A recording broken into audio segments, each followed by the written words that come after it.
रुद्र संहिता 98वां पृष्ठ, संक्षिप्त शिवपुराण। यह रुद्र संहिता और हम यहां से नीचे से शुरू करेंगे। यहां से ये 5वां अध्याय के अंत में यहां से लिंक हो जाएगा आगे का जो हम पढ़ना चाहते हैं। अपने पुत्र नारद की यह बात सुनकर लोक पिता मह ब्रह्मा वहां इस प्रकार बोले। नारद ने सृष्टि रचना के बारे में पूछा। ब्रह्मा जी को जैसा ज्ञान था वो ऐसे यहां सुना। 6ठे अध्याय में रुद्र संहिता और प्रश्न नंबर 99 पर ब्रह्मा जी ने कहा, ब्रह्मन देव शिरोमणे, तुम सदा समस्त जगत के उपकार में लगे रहते हो। तुमने लोगों के हित की कामना से बहुत उत्तम बात पूछी है। जिस समय समस्त चराचर जगत नष्ट हो गया था, सर्वत्र अंधकार ही अंधकार था, उस समय तत् सद ब्रह्म, इस श्रुति में जो सत सुना जाता है एकमात्र वही शेष था। 100 पृष्ठ पे है।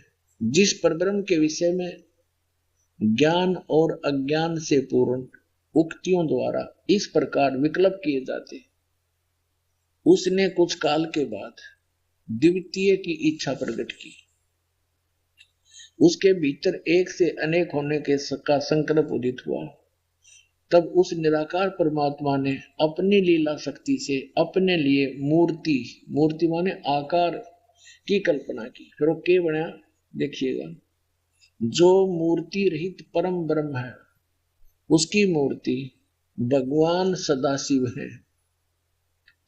ये सदाशिव कौन है? ये काल है, आगे पता लगेगा। ये ब्रह्म है, ब्रह्मा विष्णु महेश का पिता है।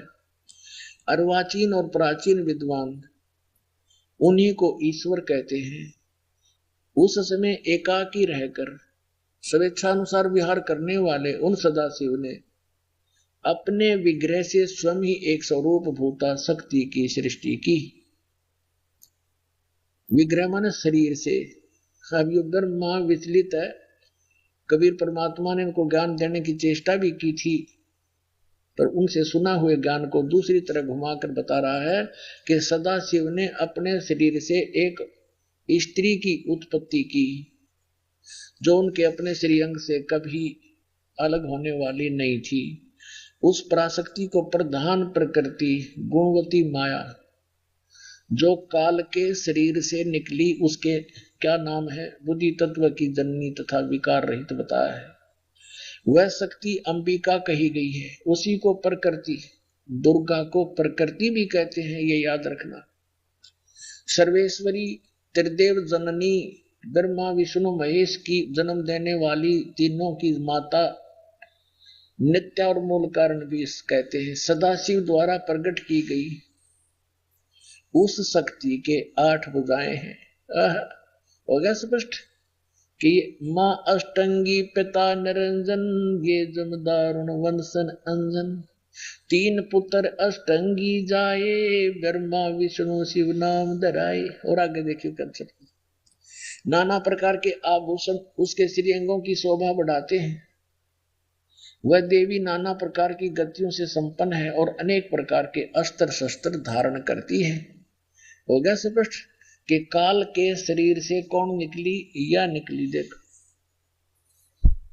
या निकली, या अष्टंगी है और 8 अंगों में अस्त्र शस्त्र धारण करती है। ये देखिएगा, ये निकली अष्टंगी, 8 भुजाओं वाली, इसको अष्टंगी कहते हैं। अब हम शिवपुराण पढ़ रहे हैं, ये देखिएगा। उसको प्रकृति भी कहते हैं और उसकी 8 भुजाएं हैं। अष्टंगी है, वो तीनों देवताओं की माता है और वो अनेक प्रकार के अस्त्र शस्त्र धारण करती है। एकाकिनी होकर भी वह माया संयोग वसात अनेक हो जाती है। वे जो सदा शिव है उन्हें परम पुरुष ईश्वर शिव शंभु और महेश्वर कहते हैं। अब देखना ये रुद्र संहिता का, अब हम 6ठा अध्याय पढ़ रहे हैं 101 पृष्ठ पे। अब ये क्या कि वे अपने सारे अंगों पर भस्म रमाए रहते हैं।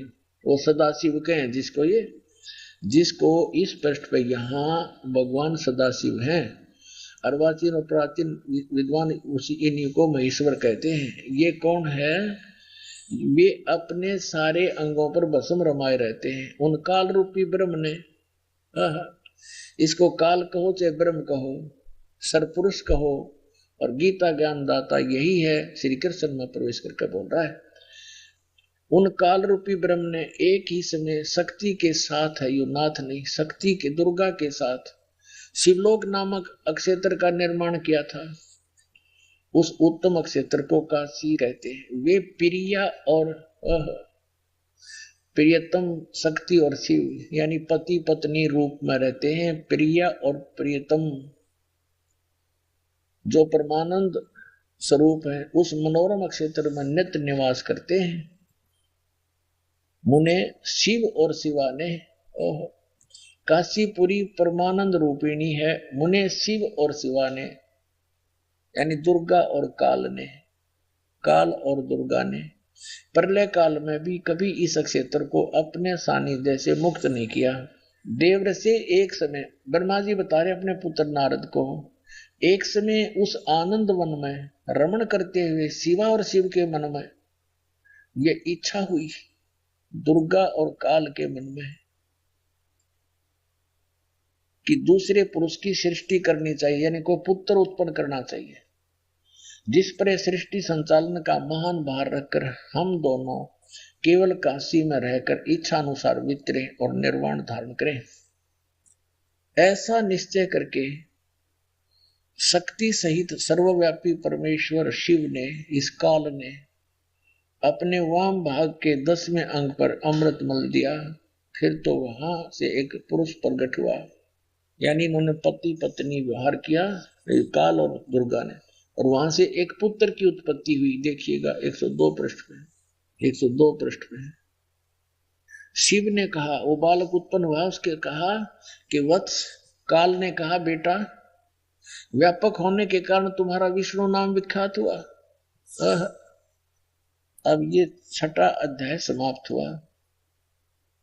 अब ये 7वां प्रारंभ हुआ रुद्र संहिता का, और 103 पृष्ठ पे ब्रह्मा जी अपने विषय में बताते हैं। तो विष्णु की उत्पत्ति बता दी ब्रह्मा जी ने, अपने विषय में बताते हैं कि ब्रह्मा जी कहते हैं देव ऋषि, तत्पश्चात कल्याणकारी परमेश्वर सांब सदाशिव ने, इस काल ने दुर्गा के साथ वही व्यवहार किया, पूर्ववत प्रयत्न करके मुझे अपने दाहिने अंग से उत्पन्न किया। सीधी सी बात है।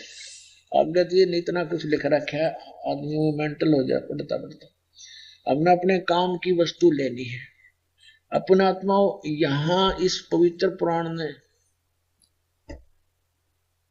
ये तो सिद्ध कर दिया कि ब्रह्मा और विष्णु की उत्पत्ति दुर्गा और सदा शिव यानी काल रूपी भगवान से हुई, ये इनके पुत्र है।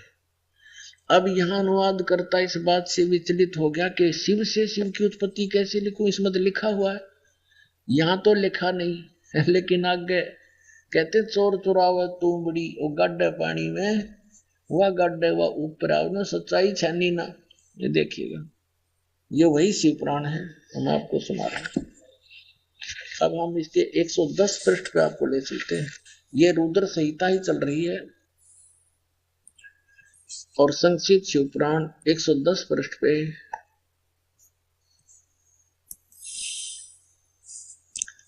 यह लिखा कि इस प्रकार ब्रह्मा विष्णु और रुद्र इन 3